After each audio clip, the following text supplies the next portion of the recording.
बिस्मिल्लाहिर्रहमानिर्रहीम। अस्सलामुअलैकुम। मेरा नाम सैयद जुनैद है और आप देख रहे हैं सैयद जुनैद मेडिकल चैनल।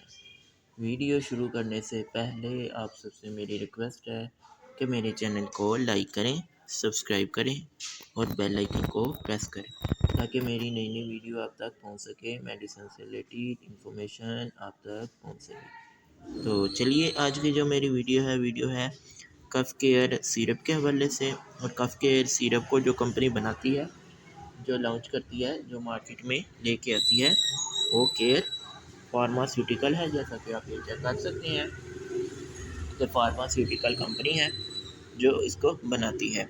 अच्छा, इसकी प्राइस देख लीजिए तो 150 इसकी प्राइस रखी गई है कंपनी ने। इसकी प्राइस जो रखी है वो 150 है। आप इसकी अनबॉक्सिंग करके भी चेक कर सकते हैं। अब इसकी अनबॉक्सिंग करते हैं। सबसे पहले तो ये चेक कर सकते हैं आप कि इसकी अनबॉक्सिंग करते हैं। तो ये चेक कर सकते हैं आप 150 इसकी प्राइस रखी गई है। ये है कफ केयर, नीचे केयर फार्मास्यूटिकल कंपनी 150 ml और केयर चेक कर सकते हैं कफ केयर सिरप। ठीक है जी। और ये किस पर्पस में यूज़ करते हैं, तो अब चलते हैं इसके बेनिफिट, फिर इसके यूजेस और फिर साइड इफ़ेक्ट।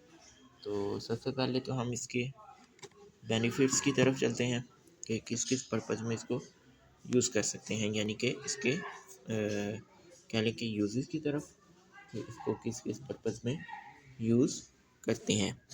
तो सबसे पहले तो अगर किसी भी किस्म की मौसम में चेंजिंग होती है, सर्दी का मौसम होता है, चेंज होता है, तो खांसी आती है, तो उसमें आप इसको यूज़ कर सकते हैं। इसके बाद अगर किसी भी पेशेंट को बहुत ज़्यादा खांसी आती है तो आप उसमें भी इसको यूज़ कर सकते हैं। पानी खांसी है तो आप उसमें यूज़ कर सकते हैं।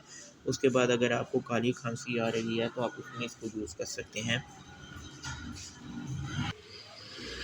अच्छा जी, उसके बाद अगर गले खराश हो रही हो, गले में खराश हो रही हो, तो आप उसमें इसको यूज़ कर सकते हैं। हर किस्म की खांसी हो, काली खांसी हो, शदीद हो या पुरानी हो खांसी, उसमें आप इसको यूज़ कर सकते हैं। नज़ला हो, ज़ुकाम हो, उसमें आप इसको यूज़ कर सकते हैं। उसके बाद जो नालियाँ हैं यानी कि खांसी है, उसमें फेफड़े वगैरह जो हैं वो ख़राब हो गए हैं, नमूनिया हो गया है, दमा हो गया है, आप उसमें इसको यूज़ करते हैं। सांस की नाली में बलगम आ गई है तो उसमें आप यूज़ कर सकते हैं। और इसको आपने गर्म पानी के साथ फिर यूज़ करना है। अगर आपकी सांस की नाली में बलगम आ रही है, सांस सही तरीके से नहीं आ रहा, तो आपने फिर नीम गर्म पानी लेके उसके अंदर 2 चम्मच डाल के तो फिर पीना है। उससे ये है कि जो बलगम वगैरह है वो बेहतर हो जाएगी। उसके बाद अगर आपको गला आपका बैठ गया है तो आपने उस सूरत में भी आपने पानी को थोड़ा सा कोसा करना है। कोसा करके 2 से 3 चम्मच आपने उसको पानी के अंदर डाल के तो उसमें आपने पीना है। 1 से 2 घूंट के अंदर आपने या 3 घूंट के अंदर आपने 2 चम्मच डालने हैं। 2 चम्मच डालने के बाद आपने इसको करना है, यानी कि पीना है। डाल के हल करके तो आपने इस शरबत को पी लेना है। इससे ये है कि आपका जो सा गला बैठा हुआ है वो भी बेहतर हो जाएगा। आपका जो फेफड़े में कह लें कि आपके जो नालियों में आपकी बलगम आ गई है वो भी आपकी बेहतर हो जाएगी। तो गले की ख़राश में भी आप इसको यूज़ कर सकते हैं। और उसके बाद अगर आपकी सांस की नालियों में ज़ख्म बन गए हैं खांसी कर के, तो आप उसमें भी इसको यूज़ कर सकते हैं। खांसी के साथ खून आता है तो आप उसमें भी इसको यूज़ कर सकते हैं। दमा का मसला होता है, मौसमी चेंजिंग की वजह से बुखार होता है, खांसी आती है, तो आप उसमें इसको यूज़ कर सकते हैं। तो इसी में ही आपको डोजेज़ भी बता दिए। तो डोजेज़ फिर एक बार आपको रिपीट कर देता हूँ। तो बताए हैं यूजेज़ के साथ अब मैं डोजेज़ आपको प्रॉपर गाइड कर देता हूँ। तो डोजेज़ को आपने इस तरह यूज़ करना है कि सुबह, दोपहर, शाम आपने 2-2 चम्मच या 1-1 चम्मच इसको यूज़ करना है, कफ केयर सिरप को। तो अब चलते हैं इसके यानी कि साइड इफ़ेक्ट की तरफ। तो साइड इफ़ेक्ट आपने अगर बहुत लंबे अरसे से इसको यूज़ करते जा रहे हैं तो इसमें ये आ जाता है कि आपको साइड इफ़ेक्ट आना शुरू हो जाएंगे। तो साइड इफ़ेक्ट ये आएंगे कि आपकी जो नालियाँ हैं उनमें ज़ख़म सही होने की बजाय ज़्यादा ख़राब होना शुरू हो जाएंगे। उसके बाद साथ आपको खून की उल्टियाँ आना शुरू हो जाएंगी।